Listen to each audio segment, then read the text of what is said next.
Lyon-La Rochelle, le choc tant attendu entre deux des équipes les plus en forme dans ce début de championnat. Pour l'occasion, l'antre du leader lyonnais, le Matmut Stadium de Gerland est comble, mais la pluie va gâcher la fête. Car c'est un véritable déluge qui s'abat sur les deux équipes. L'entame est âprement disputée mais complètement fermée. Beaucoup de fautes de main, c'est un duel de buteurs, 3 partout, jusqu'à cette faute de Johnny Kovu, pénalisé par M. Rénal. On revoit sur ce ralenti le ruck formé par Alexandre Menini, le deuxième ligne fidjien qui vient gratter le ballon. Il n'avait plus le droit car le ruck était formé. Face au perche, Frédéric Michalak convertit une deuxième pénalité et redonne l'avantage aux Loups, 6-3. Mais les Rochelais eux aussi essayent de jouer à la main malgré les intempéries. Kini Murivalou qui essaye de jouer son duel, il est bien pris par Hendrik Rout. Mais le deuxième ligne lyonnais concède la même faute que Johnny Kovu. Il est assistant plaqueur et il doit lâcher le porteur de balle, ce qu'il ne fait pas, pénalité pour le Stade Rochelais. Et cette tentative est immédiatement convertie par Brock James qui ramène les deux équipes à égalité, 6 partout.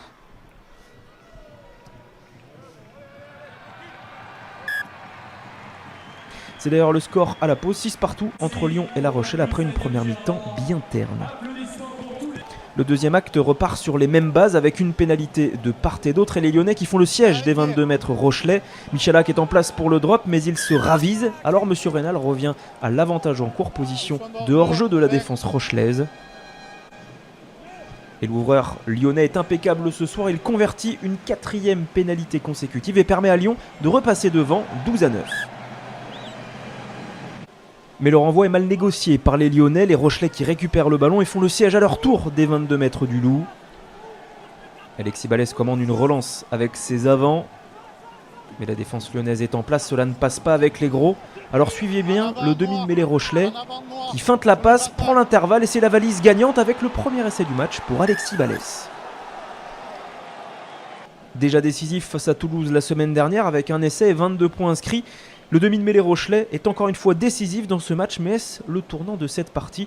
En tout cas, les Rochelais mènent 14-12 avant la transformation. Et ce coup de pied justement face au perche pour Brock James est une formalité. Les Rochelais qui mènent désormais 16-12.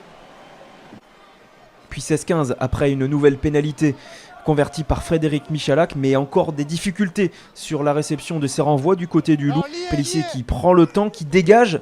Mais M. Rénal revient à une pénalité et vous allez voir sur le ralenti la faute lyonnaise. Eh bien c'est une défense illicite, une protection illicite de François Van der Merwe. Pénalité pour le Stade Rochelais.